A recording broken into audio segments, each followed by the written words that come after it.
Hello, everyone. Today we're going to be talking to Nguyen from Accenture Federal Services. Welcome. Hey, Christine, what's up? Everything's been great. I'm actually very excited to hear about this because I honestly have no clue how this even works. Even though technically it's part of Accenture, I'm just like, what do you guys do? Like, do you guys have a lot of clearance? So I'm very excited to have this interview so that way we learn more about that. Yeah, no, for sure. I was also confused when I first started, so it was a learning process for me too. Happy to share everything I learned with you and all your followers, so they can get to know what AFS is and the difference between the two. Mm-hmm. And I'm also very excited to say that like you also have a YouTube channel too. So hopefully we can also support you. Yeah, that would be cool too. Always trying to grow. So, All right. So I guess the first thing that we should start off is, can you give a brief intro about yourself? yeah, for sure. So my name is Nguyen. I graduated from the University of Maryland in 2018 with a degree in bioengineering. And from there, I started my first job at Accenture, and I've been with Accenture for about 2 years now. I think we just hit over 2 years, um, doing mostly business analyst types roles, functional type roles. And yeah, I'm living in DC for right now. I just wanted to ask this icebreaker to everyone that I do these interviews with, just to kind of see how different you can all be. If you had all the time in the world, what would you be doing? Honestly, I don't know if this is the greatest answer, but honestly, if I had all the time in the world, I would do everything, because I feel like just day to day, I feel like there's not enough time for me to do everything I want to do. Sometimes I'm like, let me sacrifice sleep, and then it hits me later in the long run. But I am one of those people who likes to try everything, likes to learn new things, and just experience as much as I can. So if I had all the time in the world, I would try everything in the world. Sounds good. I feel like that's just a common thing that everyone's saying is like, if it's limitless, why not try everything? Exactly, yeah. Yeah. All right. So I guess we're going to go straight into the personal questions, and it's going to go straight into deep questions. Like, what are your aspirations in life? All right. So that's the first question. Yep. Aspirations in life are, I mostly want to like live life to the fullest and do and experience everything that I can, including like trying all the foods, traveling to different places. I feel like that is at like the forefront, like those experiences. And then after that, I rank work. I always say like I work to live rather than I live to work most of the time. But if I can make work like my favorite thing to do, that would be the dream. So just life aspirations, just living life to the fullest. Career aspirations, I want to keep growing and keep learning new things, kind of get to a higher level. I'm thinking like management level, or like that upper level where you're able to still be involved in like the nitty gritty, but also making like high level decisions. That's kind of what I want to accomplish professionally, and just working in the type of industry that is interesting to me. Mm-hmm. That's actually pretty interesting. Did you ever think that the government industry was interesting? That's a good question. So I think the government, in terms of what they work on, is like pretty broad. So going into it, I didn't really know what I'd be working on. I'm just like, oh, I guess I'm contracting for the government. So I was pretty open to it. And I think they do have some aspects that could be very interesting to anybody in general, because it's so widespread. Um, and so what I'm doing now, I like the type of work that I'm doing, but do I think I'm at like that end goal of my career where I'm like, yeah, this is like I love and I'm like going to keep growing up? I don't know yet. I think I have to keep exploring, because this is my first job out of college. So Okay, that's pretty interesting. So, what do you do for inspiration? And this doesn't have to be work related, could be anything. um for inspiration, I think I typically just like will set some time aside to myself, mostly just to like think about what I have going on. Typically, the moments when I'm feeling the most uninspired is when I have too much going on in my life, and I need to like sit and declutter. So some of the things I'll do to de-stress is like play soccer, or just like hang out with friends, or watching inspirational movies like The Pursuit of Happiness, Remember the Titans, like any of those like sporty, like feel good movies. those always are a go-to for inspirations for me. But yeah, just like kind of clearing my mind and focusing on what that one thing I need the inspiration in. So, actually, on the same vein, what do you wish you did more of or less of? Like growing up, Yep. or honestly, making videos. I didn't realize how much I liked making videos, and I didn't think I could do it until, I mean, like now once I'm working. But if I'd known everything I know now going back in the day, I would have started my YouTube channel much earlier. Just because I like seeing, like, with each video, the individual growth that I have as like an editor and as like a filmer. It is like a mini journey for me. So if I could have started that earlier, I think that would be cool. I would have had a lot more fun ideas, a lot more free time in college to make these videos. So I think that's probably like one of the things I would do earlier. I'm not just saying this, but actually, I can tell from your videos that you're having a lot of fun doing it. Like, especially the editing. Since I also do the same thing, I'm like, I know that's a lot of work to do, especially for maybe like a 2-second snippet. I probably personally would never do it just because it's 2 seconds, but you put a lot of effort in it, and I can clearly tell you're having fun. So I'm definitely willing to help support you more in your future videos and your channel.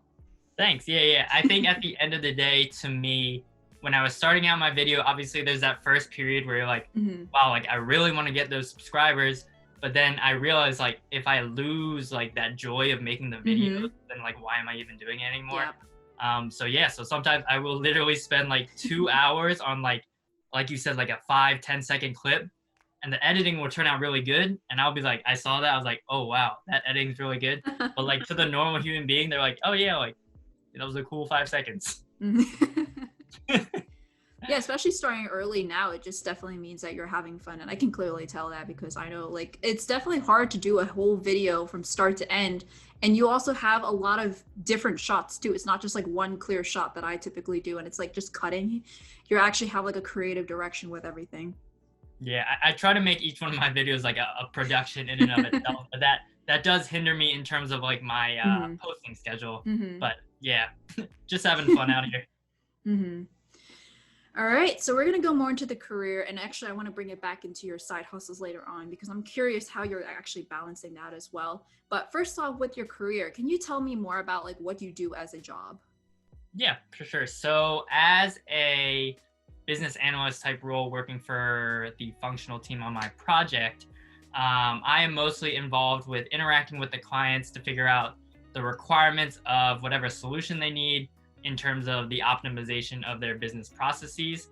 And then so after I work with the clients and figure out those requirements, then I'll take that back with my internal team, work with designers, work with developers to kind of figure out how that solution comes to fruition.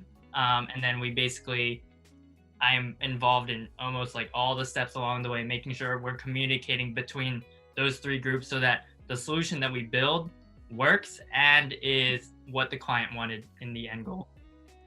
So it sounds like your role is very business focused. Do you actually code at all, or do you need any technical knowledge? No, not really. The only technical knowledge I say I've used so far is I self-taught myself SQL, and that was mostly for like troubleshooting purposes, and just finding different data that would support our I guess selling the project to the client. And also when I was working with some of the developers to troubleshoot some of the issues after we go into production or pre-production, sometimes I'll take a look at the code and I understand it enough to know what's going on, but I don't think I could like reproduce the code. Yeah, that's the extent to my technical capabilities for my project. Yeah. How did you go from bioengineering to technology consulting, and especially in an area where you don't even need to code? Yeah, so no, that's a good question. That's a question that I get a lot.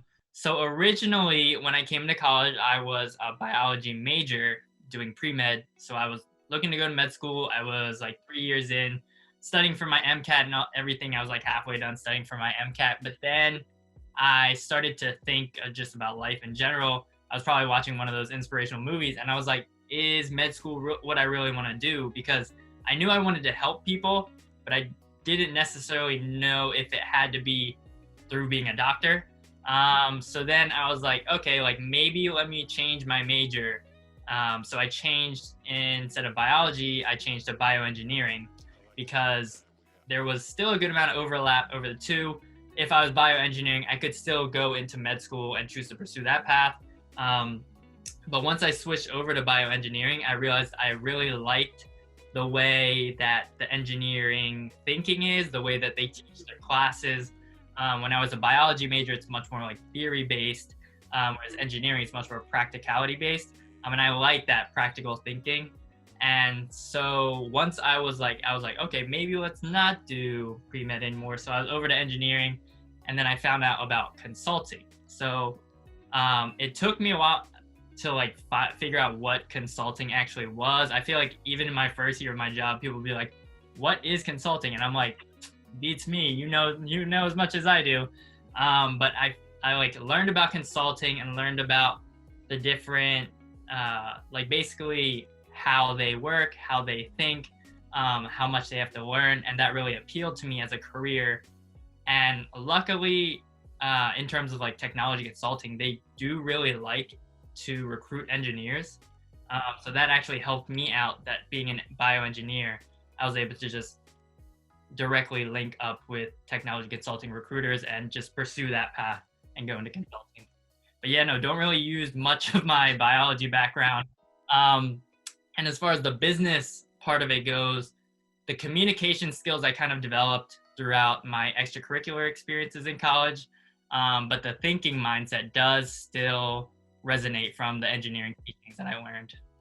Wow, very interesting journey. I don't think I've met anyone in bioengineering that took a shift into technology consulting. It's always been someone in business or liberal arts and tech, but not bioengineering.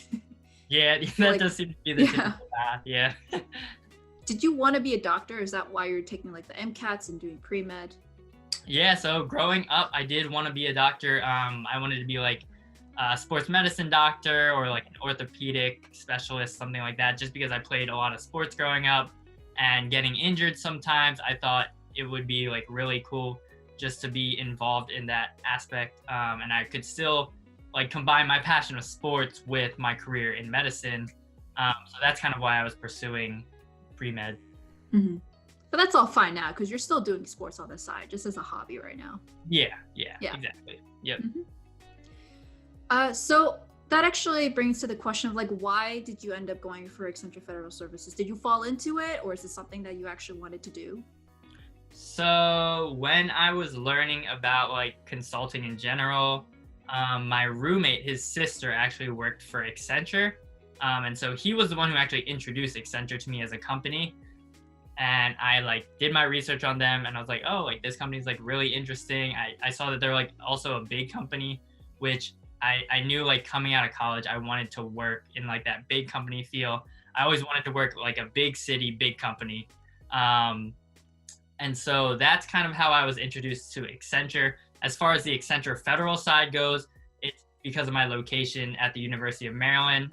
We're like right near DC, and that's where the Accenture Federal offices are like located. So they recruit pretty heavily at Maryland. And so most of the recruiting that is done at the University of Maryland is for Accenture Federal. I don't think they really have Accenture Commercial for like anybody within the vicinity of DC to kind of reach out and scoop up everybody. So I'm actually very curious about this because I have a feeling that I know the answer, but I'm really curious because, you know, obviously have not been in the process. Do you need special clearance to work in AFS, and what are the extra precautions and restrictions you guys need to take? Yeah, for sure. So I don't know like the exact guideline or standard. I know a lot of the times when they hire people, they're looking for US citizens just because it's easier for US citizens to get that clearance.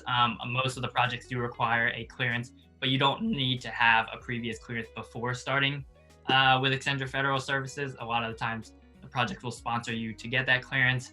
But preliminarily, I do remember we had to do, I think a basic background check, at least. We had to do fingerprinting.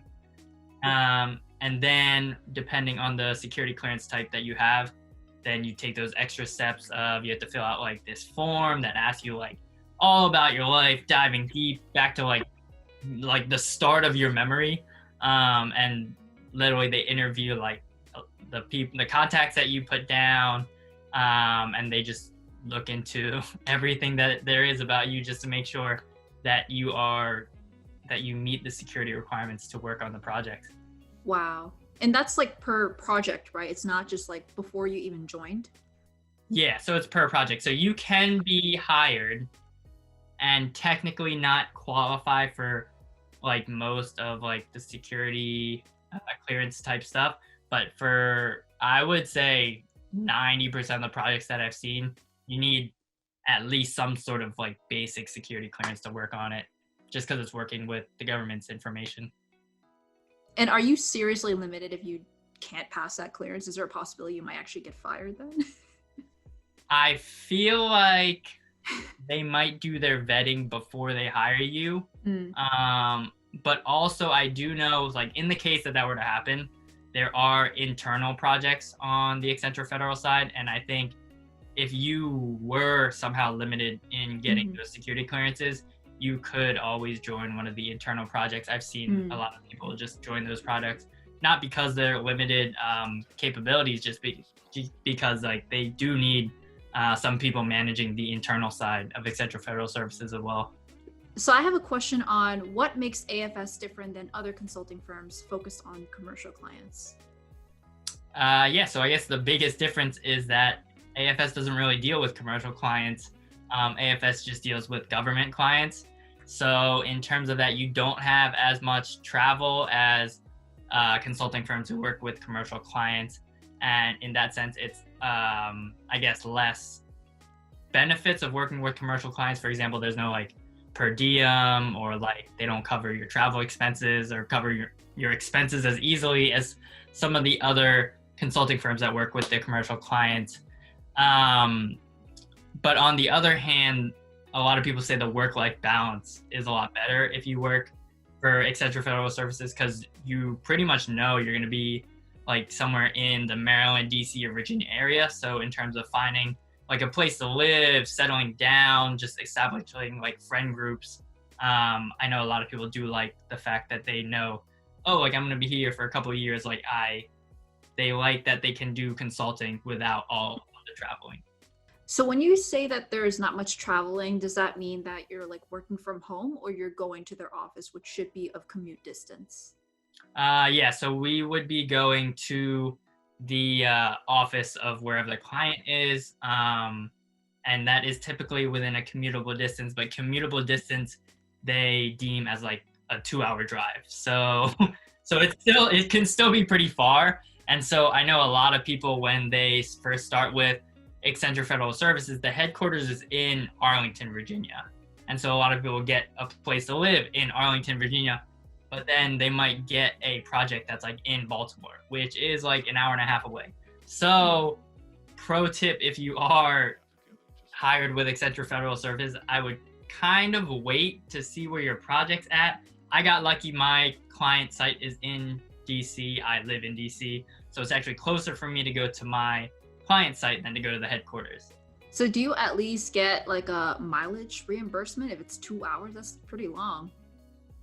I don't think you do, to be honest. I remember like, so they have like some perks. So I think the perk that I was using is I could fill my Metro card with a cut out of my paycheck, and it doesn't get taxed. So that was my perk. So I would save like, I don't know how much it was, like $30-$40 a month. So it's like we do the same thing. Yeah, it's like not crazy benefits.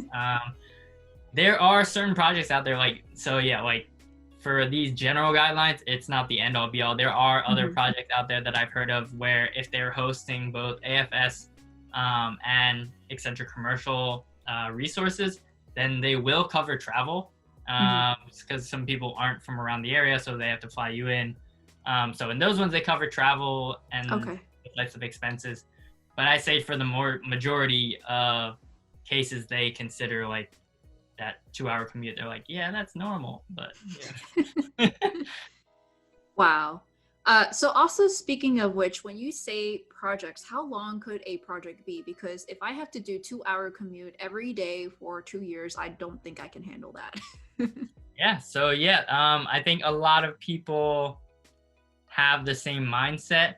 So projects from what I've seen, projects on the Accenture Federal side can be as short as like 6 months to a year, and they could last a lifetime.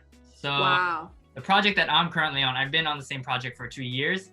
I guess my roll off date keeps getting extended because they want to keep me on, which means I'm doing a pretty good job. So, I mean, I'm not mad about that.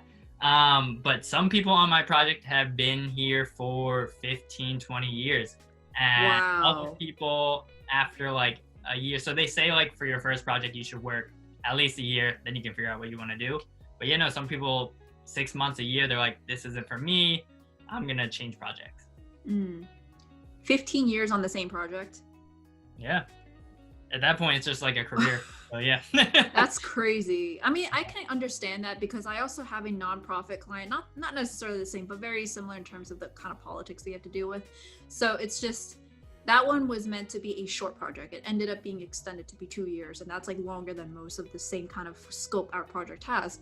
So that's why I was thinking, like, I had a feeling because government runs solely, it's probably going to be a lot longer, or even, I don't know, but 15 years, I did not expect that. Probably expected 5 years, but that's crazy. Yeah. Typically those like 15, 20-year resources, they are the ones like at the top. Like they're like the managing directors, senior manager levels. Is it easy to jump from project to project, or you're usually stuck to the same project that you're on? That's a good question. So I've never actually tried to switch projects. So I don't know the actual like process of switching, but I think they do have systems set in place where you apply to different projects, and based on the availability, that determines how easy it is to switch, or also depending on your position and your skill sets, that determines how easy it is to switch. But I feel like typically people who end up rolling off, they do typically find a project within like a 2-week to 3-week time frame. So it's like not crazy. I'm pretty sure if you're working in government that the political climate is always going to be changing. So what does that really affect your work, if it even does? So let's say, for example, government shutdown or elections. Is there anything that, I don't know, would affect your work from that? Yeah, I think that's definitely a good question. I think that again depends on the project that you're working on. Certain projects are like deemed like essential, and so the work that they're doing on that project doesn't really change no matter the political party that has the presidency at the time.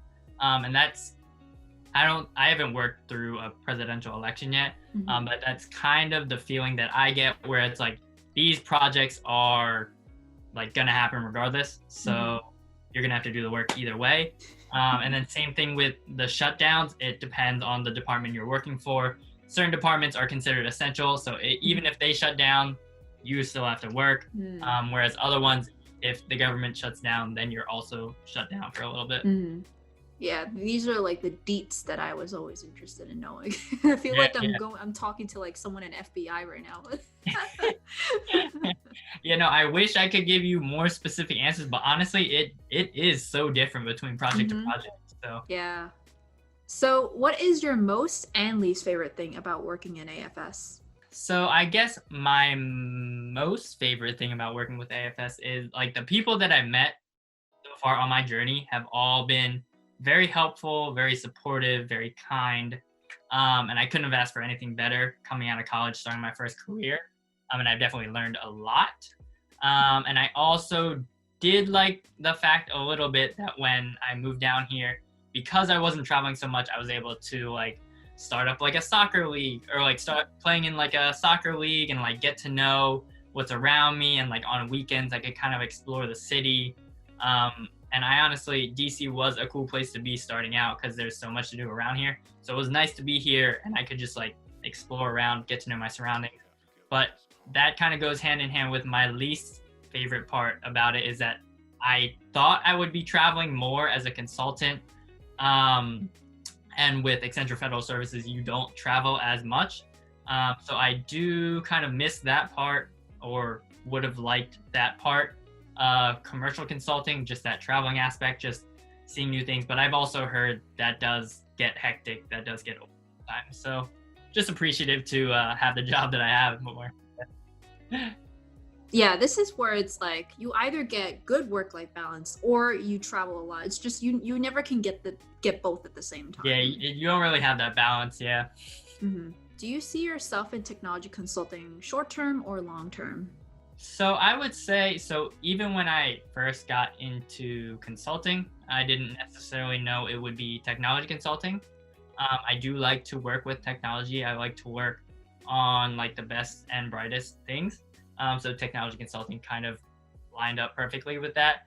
But in terms of the long term, I think I could see myself growing in technology consulting, but I could also see myself growing in pursuing another industry as well. I just, at the core of it, I just like to like create things and like design things and test to see how they work. So I could see that same aspect in technology consulting as well as like with other companies, other fields, other industries as well. So yeah, my future's kind of up in there. So yeah, I'm interested to see what happens. Okay. So actually that goes with a question in what do you like about technology? Because I'm thinking that there's so many ways you can have a career in technology nowadays. There's just like even new technology coming out could open up new jobs. A lot of new technology. Like what is something that really excites you in technology? I think using technology that either makes my life easier or kind of takes what I do and like takes it to a whole new level. That is what excites me when I use a piece of technology. And so if I was working on that type of technology, that is what would excite me about it. I guess just our generation in general, we've like had so much technology, so much new technology rolling out as we grow up that we are kind of like on the front line of using that new technology. And I think that's why I am so interested in working with technology and like all the new stuff that comes out. Yeah, I have a feeling that like even though management consulting has been here for a very long time, I think technology consulting is going to blow up because a lot of people know they want to do technology, but they also probably want to do consulting because of the travel and working with different industries. And now they're just like, I don't know what to do. There's so much technology out there. Technology consulting is the way to go. So I Yeah. do see that technology consulting is going to blow up a lot more, especially when everyone knows about technology now. A lot of people just like do Excel or they do things on paper now. Almost everything is going to be moved onto the internet. Yeah, no, I definitely agree with you, especially because as other companies are trying to update Yeah. themselves to like new to like keep up with competitors and whatnot, I think technology consulting would be really important for that. So this is, I'm not sure if you can answer this, but I'm very curious. But do you have any client horror stories? I think so. Even if I did, I don't really, but even if I did, I Okay. think I would be able to answer it so that I could tell the story without revealing too much. But Okay. actually, I haven't worked with any clients that are like really bad. Like all the clients, they're kind of just like really dedicated to the product. So like Mhm. that comes across. But in terms of like horror stories, I wouldn't say I've come across with any. I think I'm probably lucky that I haven't. I know they're definitely out there, but yeah, fortunately for me, everything's pretty good. We laugh, we joke around, we get some work Mhm. done. So this is a stereotype with government, but everything works like snail pace. Was there a time where maybe you're working with like an older demographic and you're just like, can we finally do something? You're just like beating around the bush to make a decision, or I need to teach you how to minimize the screen or mute your damn video conferencing software. So have you had situations like that? Because I've definitely had situations like that. Yeah, so I think so. Like some of the clients, as you said, they are not as technologically Yeah. savvy as some of us younger folk may be. So we have had problems where on calls, like people won't be on mute. And I remember one time somebody wasn't on mute and then they were like yelling at their kid, Oh. especially during these COVID times. And we just heard the lecture and we're just like, what's going on? um, so yeah, so that happens. And just like getting them acclimated to, so we use Microsoft Teams for all of our video calls, so just getting them used to using that. But in terms of like work moving slowly, it doesn't for us, because even if one of the projects we're working on is a little bit slow, there's no problem, because there's like 15 other projects you can help out with. So I never really have a slow day. I'm always like jumping, helping out like over here if I can. If not, I'm like swamped with my own project. Wow. Yeah. So are you talking about like multiple projects with the same client, or multiple projects with different clients? Multiple projects with the same client, but maybe a different group within the client. So yeah, they're like, they have a lot of different projects within projects going on. So yeah.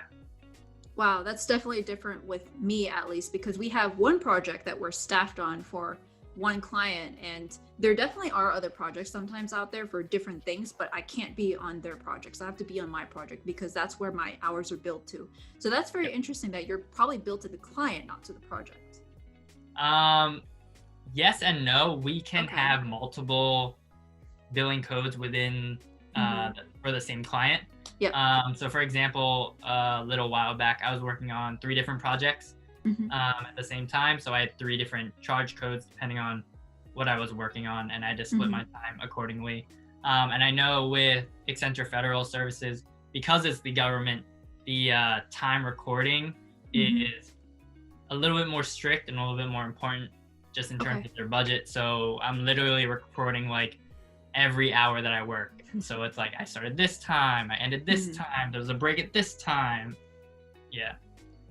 If they're that strict and they have a tight budget, does that, I mean, it probably means you're never going to work overtime. Is that correct? That is not correct. So I forget how the actual overtime pay is calculated, but so I think the most important part about being so strict for the time reporting is that so they can forecast for future projects when they're making the budget. And so that's why they want us to accurately provide the hours that we work. But that doesn't mean that we're only working up to a certain amount. But I also think that depends on the client and the project as well. For my project, sometimes there's no way we can get what we need done in the 40 hours per week. So a lot of people are working like 45, 50, 60-hour weeks, and we do have to charge overtime. And in that case, we like work with our managers to figure out like how we charge the overtime and like all of that. I think I know the answer to this, but I'm going to ask anyway. Are there offshore resources in AFS projects? What do you mean by offshore resources? Like they're part of Accenture or Accenture Federal Services, but they're not in the US, which is why I'm like, I feel like you have to be a US citizen from what you're saying. But if you're trying to do work that's not within the same time zone, a lot of projects use offshore resources. Yeah, I haven't personally come across any offshore resources when working on my projects, or I haven't heard of them using any. I think it would be tough because, again, with the security with the government, it would be tough to bring on those offshore resources without putting them through all the same steps that the individual employees go on, but on like a much bigger scale. Yeah, so I don't think there are any, but there might. Yeah, I doubt having offshore resources. If it's already difficult for a US citizen to do this, it's probably going to be impossible because you're sending data across overseas, and who knows what they're going to be doing with their security. Exactly, yeah. Well, that's something that's different that I didn't. I mean, I kind of knew that, but I just always wanted to know. Yeah. There's always like the like little exceptions here and there that maybe they do. But I think from like just like a overview standpoint, I feel like they probably wouldn't. Again, for security, it would be like a big thing if it came out in the news. And people were like, oh my gosh. Security breach. Yeah, exactly. So, what is something you are most proud of in a project or in your career? So I'd say when I started out working at Accenture, so I like the way my project started, I started like at the beginning of like the life cycle of the development of our product. And so what ended up happening was my lead left to pursue another opportunity. And that kind of left me open to take on a lot of the responsibilities that he had previously been covering. And still, I think I was still like under my first half year of working here. I kind of just assumed the responsibilities and tried my best to do what we could to keep the project going, because I mean, the work still needs to get done. But thankfully, like, my team was pretty supportive, and we were able to finish the project. And it was a pretty big success. The client really liked the project, and they wanted us to like do different demo sessions for them. So I think they really liked the end product, and I was just happy that I was able to step up into the role and fulfill all the responsibilities that I needed to. Interesting. So you basically, within your first year, you've led basically as a functional lead. Yeah, almost. I was like half and half. Yeah. Did you get a lot of guidance on that, or were you just like, okay, I have to learn everything on my own? There was some guys, like I said, my team was pretty supportive. So we did have the like management structure. Even though like I didn't have a direct lead for a little bit, they did help to kind of guide me in the direction where it's like, okay, like, yeah, like, no, this is like what you're doing is good, or like, oh yeah, like you can work on this and improve this. And I'm like, oh yeah, like that's like really good feedback, because like I'm still learning. I don't know what I'm doing. But yeah, so like a lot of the advice and suggestions that they gave me along the way really helped me and really helped me be comfortable kind of like stepping up into that role. So do you have any advice for anyone pursuing technology consulting or even in the federal services? Yeah, for sure. So I would say that so a lot of people get hung up on the fact that they don't have consulting experience going into technology consulting. And so for me, I didn't have consulting experience either. I really only had like one internship, like in like a technical role, and that was like an engineering internship that I got one summer. But I think what's key is kind of making sure you develop your communication skills, because whatever type of consulting you're doing, communication is always key. The technology part, I think for the most part, can always be learned. And I think just having that hunger and that adaptability to be able to learn what you need is a really valuable skill when you go into technology consulting. And then also I would just say, don't get discouraged when you're trying to go into any of these, like, especially the big technology consulting companies. Try not to get discouraged. I myself I had like applied to like, I want to say like, it was like 500 internships or something like that, and was not getting a lot of like replies, or I was like very familiar with the like, thank you for your interest email, saw that, that's a rejection. So I think if you want to really pursue technology consulting, perseverance is pretty key as well. Just keep working hard, developing yourself, make sure that you are developing new skill sets, especially if you can add those technical skill sets onto your resume. Add like anything that you think they would want a consultant to be able to do. If you can show that in some way through your experiences, somehow, some way, I think that's probably the best way to at least get your foot in the door and prepare yourself to grow as a technology consultant. Mm-hmm. That's a lot of great advice. I think a lot of people still, like you mentioned, get hung up that like they don't have consulting experience. Why would they want to even do consulting if they're not going to be looking at you? But there's so many things that you can do outside of that just to make yourself a lot more appealing, like soft skills, like you mentioned. Yeah, no, for sure. I think, and also don't get hung up on like one major being that major for the technology consulting, like talked about before. I've worked with people who are like, they were like majors in like art history or like interpretive dance, and they're also consultants now. So yeah, I think that just goes to show how important the breadth of your experience is. Wow, that's the first. I haven't heard of interpretive dance as a major. It's interesting. I'm like, wow, no way, that's pretty crazy. But yeah. Were there transferable skills for him? Probably not, right? Honestly, I didn't get a chance to look at their resume, but they're just like, yeah, I majored in interpretive dance. I was like, that's very interesting. I was like, how did you end up here? Like, I can't dance for my life, but I ended up here. But I think for them, most of the time, they do have like a big variety of experiences that they draw upon, especially in the application process, Yep. especially in the interviews. And that is what really makes them shine as a candidate for a technology consulting. Yep, definitely. That's a keeper. I'm gonna use that example from now on. I keep on Nice. saying art history, but I never said art interpretive dance. It's just different. Yeah, no, you would be surprised. People just from all walks of life, they end up at consulting. Okay, so we're going to talk about your YouTube channel and maybe if you have other things that you've been doing. So what else do you do outside of your job? Any hobbies or other side hustles that you have?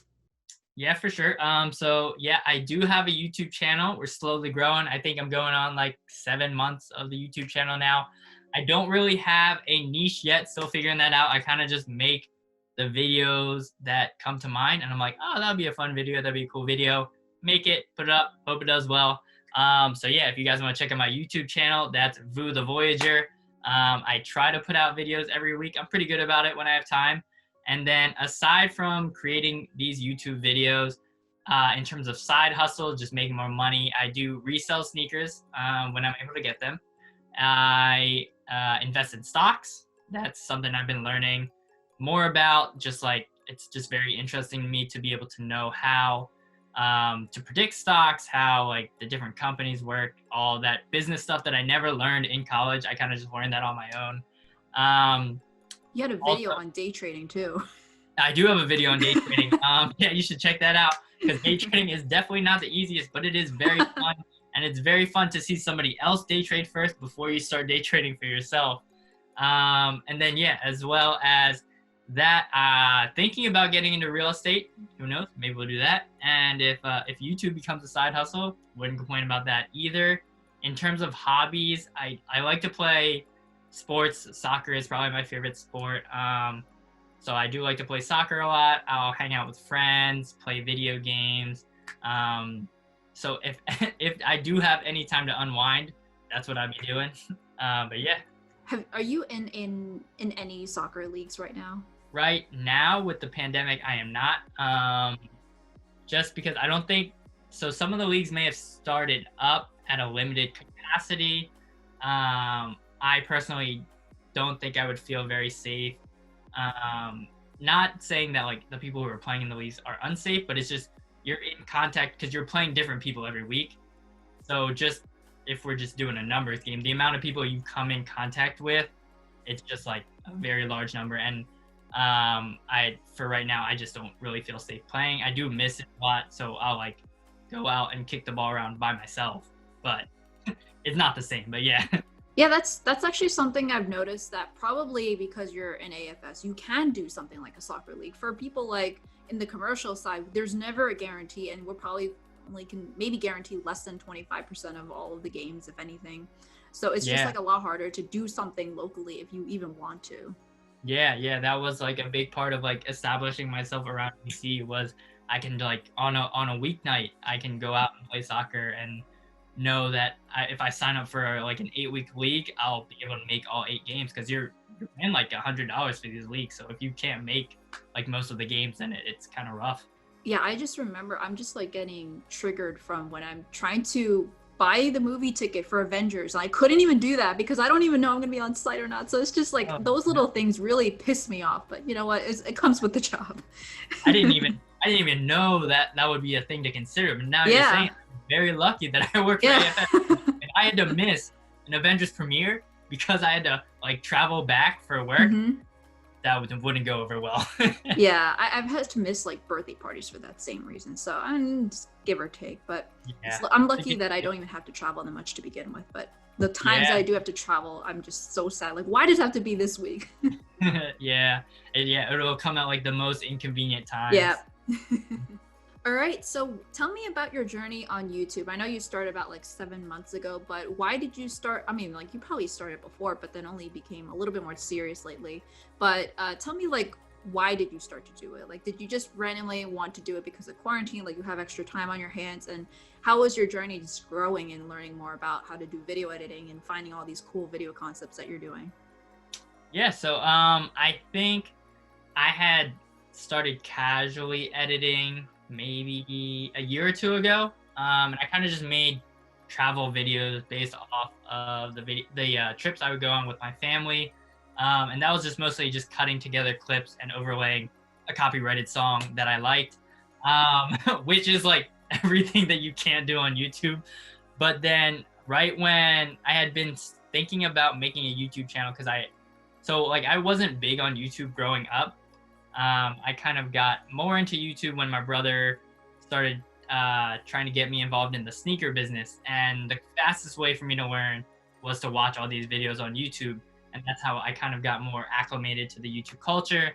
And I saw a lot of other people like creating videos. And then I think I decided to buy a GoPro before my trip to Puerto Rico because I thought it would just be cool to capture like a lot of snorkeling shots. And then I figured I have my iPhone, which has a pretty good camera, honestly, which I'm like recording this on now. And then my GoPro, and I was like, I think I could like make some pretty like good looking videos, pretty interesting videos. And I had never really had a creative outlet before, like just growing up. I just like when I was a kid, like I was not good at art. Like any art that I made, just like instantly in the trash. Like like at the art show that I went to when I was like in second grade, all of my classmates' art up on the walls. My art didn't make it up there. So I just assumed I wasn't a creative person until I started making videos, and I'm like, oh, like this is actually like a pretty cool way to like have that creative channel for myself. And so I started making videos, found all these communities which I had no idea existed ever, and then started putting out videos. And the original intent of my YouTube channel was to be like my adventures traveling and kind of learning new sports activities, new things, which I still try to keep up with. And then I found out that you can get paid through YouTube, which I was like, what? That's crazy. Then I actually started more seriously making these videos. Do I hope that one day I can get paid to make videos on YouTube? That would be pretty cool. Do I have all my eggs in that basket? No, I don't think so. So for now, I'm just like casually making videos. And these ideas kind of just like, once I started making the first video and my brain is kind of like accustomed to what would make like a good YouTube video topic, the ideas kind of just come to me now and I'll just write them down. I kind of like have a growing list on my phone of just ideas that I get. And then I start to storyboard it in my mind and I'm like, oh, this would be a cool video to make. And that's kind of how it goes from my head to production. And just, I think once I'd always been interested in how people like make movies. And so just seeing like tutorials on how to make those like cool cinematic cuts and like you can do it too without all like the fancy equipment, and I'm like, oh, like that's really cool, let me try that. And I try to integrate those into my videos as well. Yeah, I can clearly tell that. Thanks. I'm glad somebody notices all the editing I do. Yeah, I mean, like I mentioned this before because I also edit my own videos. I'm just like, every time you do something a little bit different, I just know how much effort it goes into that 2-second thing that you just did. I'm like, oh, I don't even think I would do it just because it takes only 2 seconds for people to notice. Yeah, no, for sure. I think that's like a little bit of that like artistic styling that really appeals to me, and that's why I do put so much effort into it. And I also like the fact like YouTube videos, when you're like putting it out, I like to see what people are interested in. I like to see like how people's minds work and kind of like what they're like, oh, like that's really cool, or like maybe that's not so cool. And I think that's kind of also related back to like my career interest just in like creating and designing products, because I've always just been interested in seeing like people be like, oh, like yeah, like that is like, if for example clothes, they're like, oh yeah, like that's a really cool outfit, or like that is not a cool outfit. And I'm like, why do they think that one's that and then that one's that? So I like to learn about like people's the psychology behind it. Kind of, yeah, and see if I can reproduce the same thing or be ahead of the wave. You seem like a marketing professional. maybe I'm doing the wrong thing. Who knows? Wow, that is definitely an interesting journey, and I'm actually really curious. Like, how are you balancing that out with work, or is it even a way of like this is basically a savior because it's just a way to just get all of your stress out into a creative outlet? Like, what is the relationship between work and YouTube? Yeah, no, that's a pretty good question. I think we talked about this separately, like Mm-hmm. offline before, because I don't think a lot of people realize, but especially for new YouTubers starting out, creating a video is a lot more work than you would Mm-hmm. think. For like a 10-minute video, I could be like in the studio for like 10 hours. Yeah. So just the amount of time that goes into it it's a pretty big investment. So how I try to balance it with work is obviously work comes first. Work Mm-hmm. is what puts food on the table. So I have my allotted hours for work pretty much every day. They're pretty standard unless I do have to work overtime, like we mentioned before. And then I also just like to block off certain times of the day for certain Okay. activities. So like time to work out, time to edit, and then obviously those will shift depending on how much I need to get done in like my Mm-hmm. editing, or maybe I'm like don't have to edit that day, so I have more time to like chill out. But yeah, Mm-hmm. it's for me it's a lot about like keeping a pretty strict schedule. Okay, so that's all I have about that. So how can we find you on social media? Pretty easy. You just search Vu the Voyager on YouTube, on Instagram, Twitter. I'm a little bit active, but not as active. But yeah, no. So YouTube and Instagram. Search up Vu the Voyager. Subscribe. Turn on your notifications. And I'll have more videos coming out soon. Hopefully, you guys like it. Sounds great. And what have you been up to lately? Is there an Um, interesting video coming up? I'll have a lot of like 30-day challenge videos coming Hmm. out. That could be pretty interesting to a lot of people. I know like a lot of people like my 30-day punching challenge Hmm. video. And then I will be moving back in with my parents, so I might start a series about moving back in with my parents and kind of what that's like as a working adult. Hmm. So maybe making some videos about that. Hopefully, if we figure out a vaccine or something like that, people are safe, we're locked down, everything's back to normal, then we can expect more travel videos coming Hmm. out, and that sort of stuff. And hopefully by then I will have figured out my niche and I will be going more on a straight direction of the types of videos I make. Well, I wish you best of luck. I really enjoy your content, honestly. It's definitely like, especially when a lot of my content that I look at, it's mostly educational. But then, sometimes I just want to break from it. I just don't want to constantly think about like learning all the time. Just sometimes, just, like how people Netflix and chill kind of thing. Your videos are very interesting to see, not even just the content, but just like the cool little tidbits you include with your editing. I don't know. Maybe it's just because I also edit too. I'm just like, I find some kind of appreciation to that. Yeah, no, I definitely think since we've started editing, I think we view videos in a different light. I can definitely see now whenever I'm watching somebody else's videos or whenever I'm watching movies, and I'm like, oh, like this is how they put together that cut, that type of thing. And I think the greatest thing about your videos is all the tips and information you're providing, which is I think is providing like so much value, especially for people. Like if I back in the day knew about your channel and wanted to go into technology consulting, I would have saved myself like a lot of time in research and maybe could have spent that time making YouTube videos. But instead I was like researching like what is consulting. So I think your videos do like a really good job of that. And I am happy that that is a resource that's available to all these prospective consultants out there. And I've noticed you've definitely upped your editing as well. I like the transition slides, the aesthetic that you have going on. So yeah, I think it's awesome to see how we've been growing, and just the fact that we were able to meet over YouTube, have this interview. Really fun time. I love doing these interviews. So I'm really happy that you asked me to do it. Yeah, it's honestly like I was thinking the other day that it's weird. If I never started YouTube, I would have never done this. I would have never met you either. It's Yeah. just like I would have been stuck in quarantine, probably just knowing my cats and my boyfriend. That's it. But then knowing people outside of the internet was just like, how is this possible? And YouTube made that happen.